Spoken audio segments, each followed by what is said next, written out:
Okay, guys, under the radar for Monday, April 6th, we are going to take a look at Orioles, White Sox, and I want to look at Grant Taylor, who is going to get the quote unquote start in this game, but he's going to be an opener, and this is going to be the third time that they've had him start a game, probably this week, probably in the last couple days. So the reason this is super interesting to me is I thought Grant Taylor would be the closer by this point by this point for the White Sox. I felt like last year, they call him up. He's easily the best reliever, in my opinion. On the team, easily the one with the most upside. And I figured the White Sox were on their way to making him the next closer. Going into this year, or that it would be his job to compete for this year. Now, maybe that's still the case, but the White Sox recently have used him as an opener. They actually used him as an opener twice over the weekend against the Blue Jays, and it was so successful, and the White Sox had such a good weekend after sweeping the Blue Jays that they've decided to do it again here. Now, what does that do for us as bettors? It came up on Total Bases the other day when Grant Taylor was going to be out there for his second consecutive start, which of course we know is just opening a game and going one inning. But he was great. And, Brian Leonard made a really good point. He's like, yeah, I don't mind him in the opener role, but what does that do to the bullpen? We thought he was one of the better relievers. So yes, you're getting him at the beginning of the game, but now you're taking, one of the top relief arms out of the mix for later in the game. It got me to thinking, okay, how can we sort of exploit that as bettors? I've been playing a lot of White Sox plus 1.5. It got there every game this weekend against the Blue Jays, all at reasonable prices.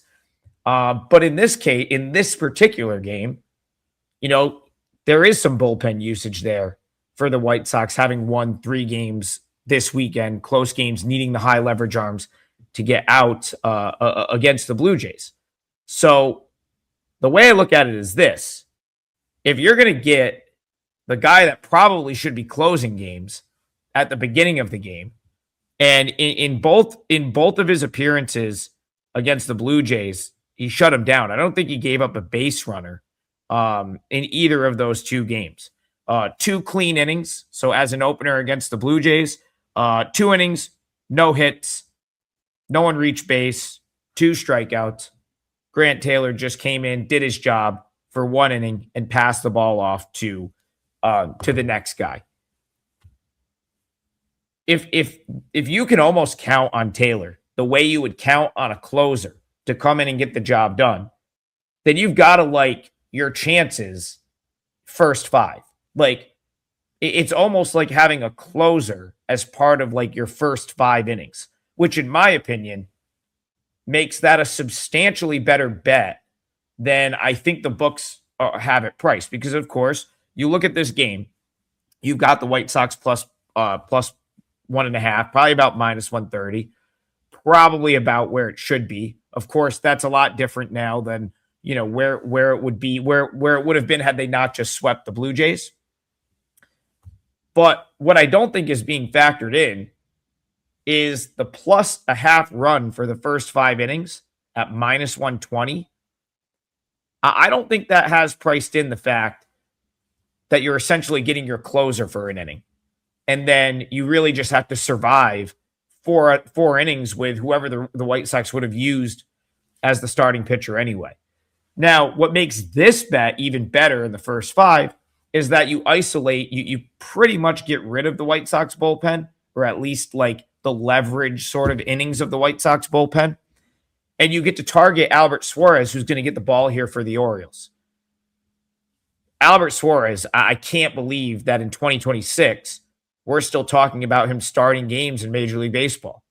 Of course, this is a guy that was over in Korea for years, had a long sort of second career in the KBO.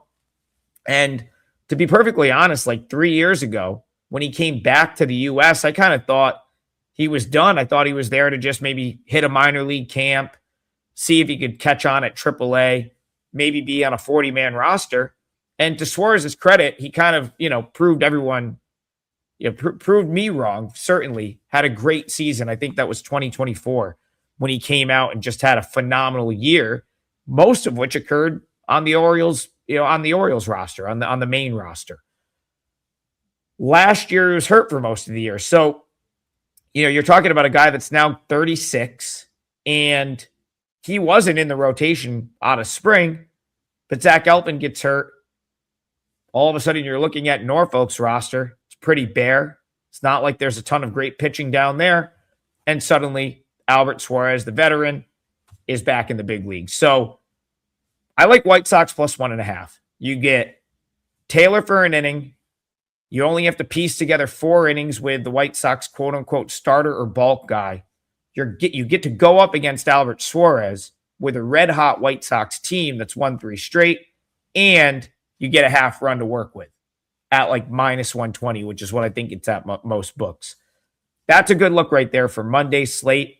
White Sox first 5 plus a half, and keep an eye on Grant Taylor, who likely is the White Sox closer at some point this season.